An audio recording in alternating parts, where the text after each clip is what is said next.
Sempre que professamos a nossa fé no credo, dizemos claramente que acreditamos que Jesus Cristo, a segunda pessoa da Santíssima Trindade, já veio ao mundo e de novo há de vir para julgar os vivos e os mortos, e o seu reino não terá fim.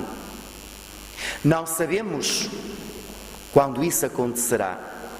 Um dia perguntaram-lhe diretamente quando seria esse dia, e ele simplesmente respondeu: não vos compete saber os dias nem os momentos, mas compete-vos acreditar que ele há de vir de novo. E no Santo Evangelho que acaba de ser proclamado, Jesus termina dizendo: mas quando ele vier de novo, será que encontrará fé sobre a face da terra? Eu não sei se vós já pensastes nesta pergunta de Jesus. Da maneira que as coisas estão a caminhar, será que quando Jesus vier para julgar os vivos e os mortos, ainda haverá quem acredite nele? Temos de dar muitas graças ao Senhor por vós, por todos aqueles e aquelas que, graças a Deus, acreditais, frequentais a sua casa, procurais conhecer a sua vontade, procurais vivê-la na vossa vida do dia a dia. Damos graças ao Senhor. Mas deve-nos preocupar o número daqueles que, cada dia que passa, deixam de frequentar a igreja. A igreja é essencial para a permanência da nossa fé. Chegámos a uma época em que muita gente se convenceu de não. Hoje temos imensa gente a dizer que acredita muito em Deus, que acredita muito em Cristo, que acredita muito em Nossa Senhora de Fátima, mas igreja não. Os padres são os sacanas, são os pecadores, os que lá andam sempre às cabeçadas uns aos outros. Aquilo não faz falta nenhuma, não? Eu acredito à minha maneira. Quem pensa desta forma, desculpai que vos diga, simplesmente não tem capacidade para pensar. Porque se pensasse um bocadinho, via que estava completamente errado. Primeiro, se tem alguma fé no seu coração, alguém lhe a transmitiu. E quem é que lhe a transmitiu? A igreja. Se não tivéssemos a igreja para nos transmitir a fé, como é que nós teríamos fé? Se não tivéssemos a igreja para nos falar de Cristo, para nos falar de Nossa Senhora, como é que nós poderíamos acreditar em Cristo e em Nossa Senhora? É que não faz sentido absolutamente nenhum. Por outro lado, afastar-se da igreja e querer continuar a acreditar é extremamente perigoso. É perigoso porque essa fé pode virar fanatismo, e Deus nos livre dos fanáticos, porque a história já nos provou que eles são demasiado perigosos. Podemos, porém, colocar a pergunta: por que razão é que as pessoas estão a afastar da igreja? Por que razão é que as pessoas estão a deixar de acreditar? Primeiro temos de ter em conta que o afastamento da prática religiosa não está a acontecer só na Igreja Cristã Católica. Está a acontecer em todas as religiões. Sejam protestantes, sejam ortodoxos, sejam muçulmanos. Todas as religiões estão a perder pessoas que deixam de acreditar. Porquê é que isto acontece? Será culpa dos responsáveis das comunidades religiosas, no nosso caso, dos padres? Sim, eles têm culpa. Nós temos culpa. É verdade. Mas será que as pessoas deixam de vir à igreja só por culpa do padre? Deixai que vos diga que não acredito que seja. Ainda que em alguns casos, infelizmente, possa acontecer, porque o padre pode falhar. Uma das coisas que a mim me preocupa é que o meu agir, as minhas atitudes, as minhas palavras, os meus comportamentos façam perder a fé das pessoas, porque é uma grande responsabilidade que eu tenho que carregar sobre as costas e pode acontecer. Mas será essa a única razão? Será só por isso que a fé está a desaparecer do coração das pessoas? A resposta é simples. A resposta é não. Há muitas outras razões. E uma delas, não leveis a mal que uso a expressão, é a ignorância. Muita gente deixa de acreditar porque não sabe a doutrina, porque não conhece a verdade, porque não conhece a Cristo. Eu não posso amar quem não conheço. Eu não posso seguir aquele de quem não conheço a sua vida. E o problema é que isto depois, reparei, como uma bola de neve, cada vez se torna maior. Assim como sabedoria traz sabedoria, ignorância traz ignorância. Quando eu sei uma coisa, eu posso argumentar, eu posso defender, eu estou seguro nela. Mas quando eu não sei uma coisa, qualquer um que me ataque, eu calmo, porque não sei.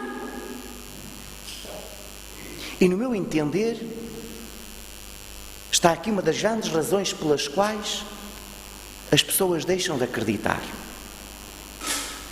Por ignorância. Porque não sabem. Porque não chegam a conhecer o Evangelho, porque não chegam a conhecer Jesus Cristo. E posso-vos provar isso. E vós, se observares, facilmente isso constatais. Olhemos para a catequese. Graças a Deus, temos muitas crianças, adolescentes e jovens na catequese. Mas na catequese acontece uma coisa fantástica. À medida que eles vão progredindo,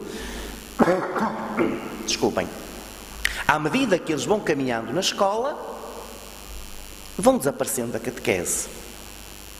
Podia falar, o senhor não vai deixar falar mais hoje.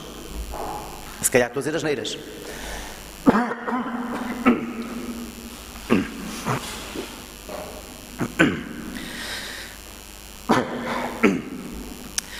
Vê se falo mais baixo.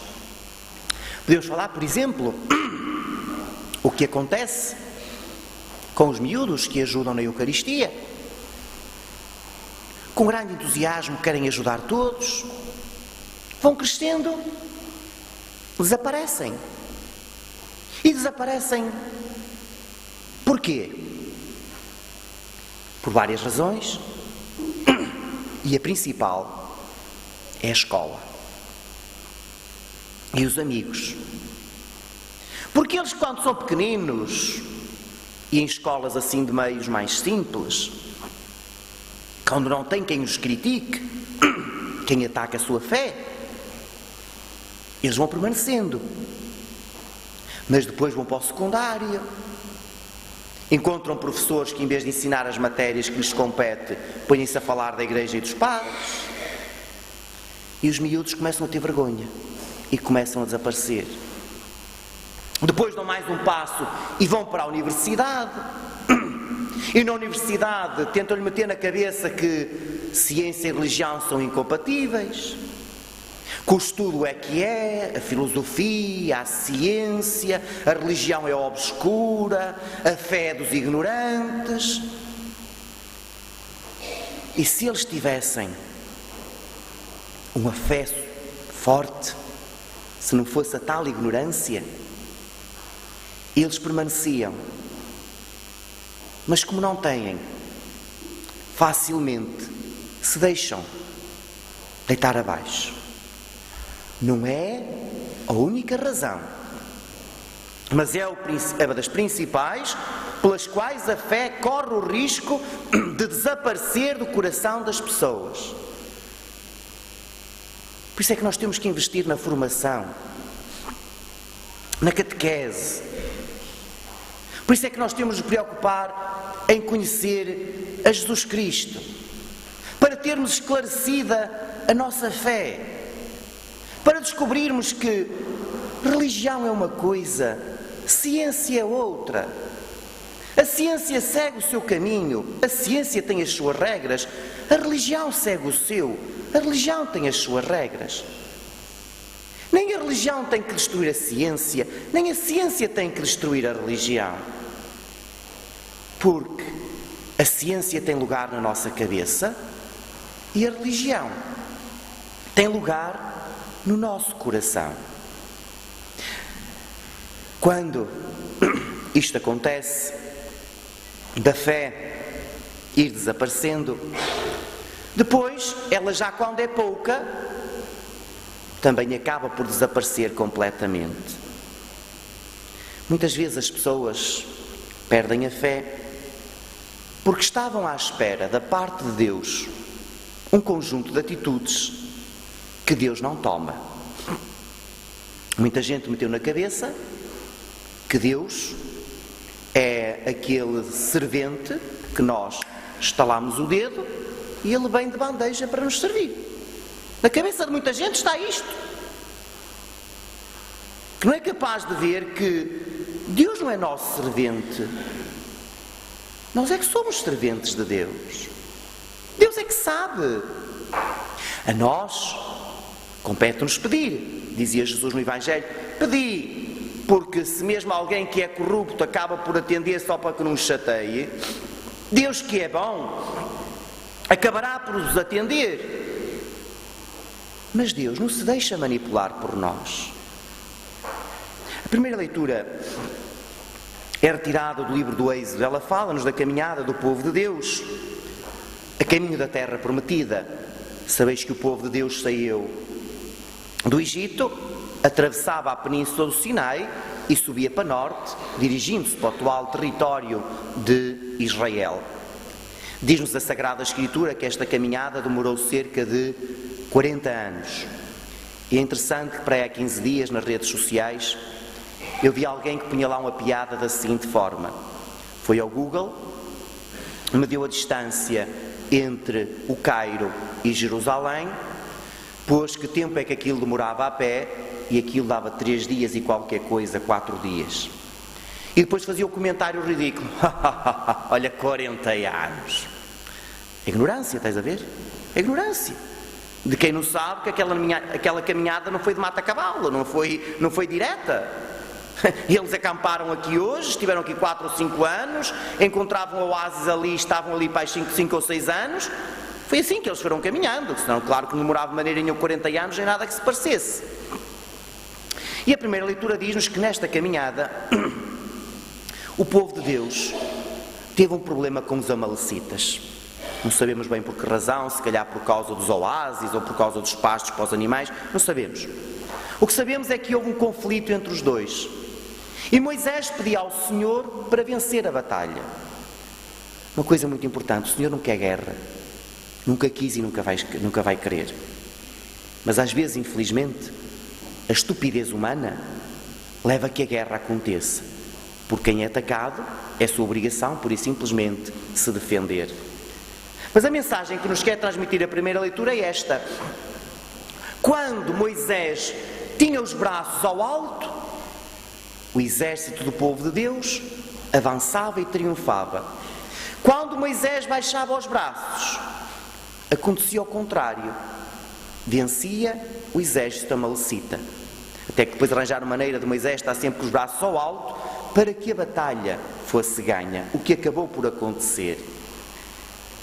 Esta passagem quer nos dizer que a nossa relação com Deus, a nossa oração, tem de ser persistente. Não pode ser às prestações, não pode ser quando nos apetece, tem de ser contínua. Paulo, na segunda leitura, convida-nos a sermos fiéis aos ensinamentos. Dizia Paulo, àquilo que aprendeste. Nós temos que permanecer fiéis àquilo que os nossos pais nos ensinaram, àquilo que a Sagrada Escritura nos transmite. E uma das coisas que a Escritura nos transmite é a necessidade de rezarmos muito, para não perdermos a fé que temos no nosso coração. Peçamos ao Senhor Jesus que aumente a nossa fé e que nos ajude a fazer tudo para que ela não desapareça nem do nosso coração, nem da face da terra.